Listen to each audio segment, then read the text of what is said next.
ever seen a good relationship go south, or maybe you've had a broken heart and wondered what you could have done to prevent it? What if I told you I could teach you how to avoid that kind of pain in the future? Welcome to Theresa's Tips for Transcendence. I'm Theresa Schley Valenzuela, formerly known as Theresa Schley Lombardi. Theresa's Tips for Transcendence is in a new location, and I'm experimenting with a new name, so we'll just see how that feels. I'm the author of Penelope in the Divine, a fictional personal narrative about a sensual woman born with special powers and her journey through the world of erotic dance and toward spiritual transcendence. Since the subject of conscious relationships is so huge, I'm going to focus on doing a series of videos, so this will be the first. And what I want to do in this video is simply define what a conscious relationship is. So in my soon-to-be published manifesto, I define a conscious relationship as a relationship where communication comes from love and compassion. There is no room in this type of relationship for denial. Old wounds from the past and wounds from childhood can be cleared because the two parties create a sacred space for this awakening process, thus leading to higher enlightenment for both. Eckhart Tolle talks about this in his book, The Power of Now. You can take a look at that book if you want to learn a little bit more about this. In my opinion, a conscious relationship is the only way a lifelong monogamous relationship can work, and the only way it makes any sense, and the only way that it can be truly fulfilling. Relating consciously unifies the animal drives with the higher conscious drives, thereby uniting all the chakras in the human energy system and creating individual wholeness.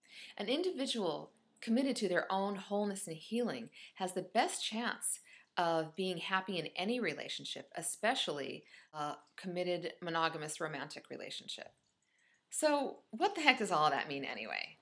Based on my research, it's a rare couple that actually communicates with each other in a loving way, are happy together, and have physical chemistry. All three things to me are very important to have a fulfilling relationship. What I see more often is sniping and complaining, which really grates on both parties because it emasculates the man and it makes the woman feel belittled. But we don't go into relationships with sniping and complaining as our goal. We go into relationships in the hopes of having passion and friendship and companionship and fulfillment for love and for nurturing. But instead, with the passage of time, we forget why we were there. And what we end up doing is really hurting each other and not even knowing why. As the old Carpenter song goes, gotta stop hurting each other, gotta stop breaking each other's hearts, tearing each other apart without even knowing why. Now we know what a conscious relationship is, what it isn't, and what can result from not having a conscious relationship. So let me show you how to create a conscious relationship based on my personal experience.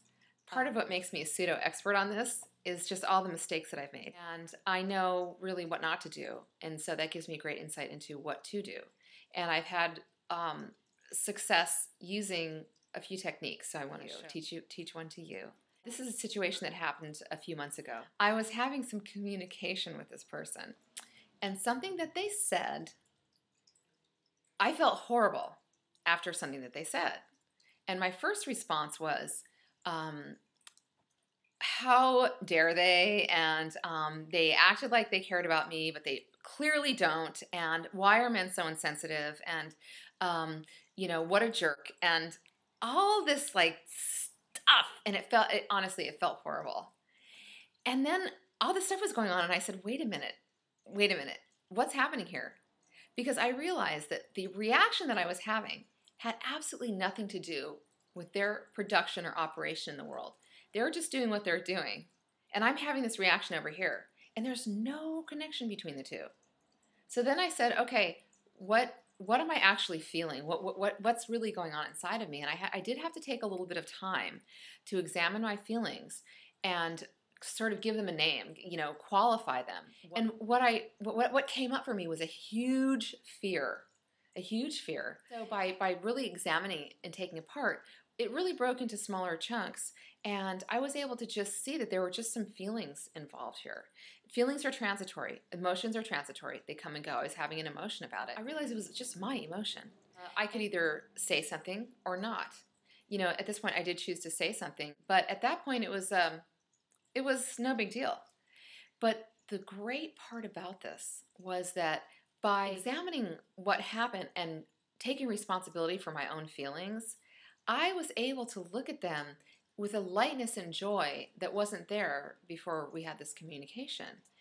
And it was really nice because what happened is I also received that same gift for myself. I felt a lightness and joy, and I was able to look at them in that way and see them for who they really were and not who I wanted them to be, who I expected them to be, who I hoped they would be. It was just like seeing the real person.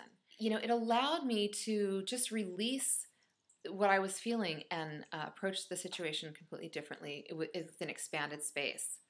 So this is what I'm talking about. This is a building block of a conscious relationship. Now, of course, I'm entitled to my feelings, and I can have a choice of saying something or not. In this case, like I said, I chose to say something. I don't have any resentments toward that person. There's nothing. It's just, like I said, lightness and joy. So my tip for today is take a look at your communication inside your relationship. The next time something happens where you're feeling a negative emotion about a communication, take a step back and see if it belongs to you or it has something to do with the situation. And here's a hint. It always belongs to you. It's always about you. All perception is projection. So when you see that person in a certain light, it has to do with your unconscious mind projection. So when I said I saw that person for who they really are, in a sense, that's not even really true because I can never see that person for who they really are because I'm always seeing them through my filters. But when you do this type of work, you have an opportunity to see them in a more expanded way, in a lighter way, and that gets you closer to who they really are. And that gets you closer to transcendence. So thank you so much for the opportunity to share this information with you today. Like I said, this is just the first in a series of conscious relationship videos. As all of Penelope's teachers say in my novel, Namaste. You are divine.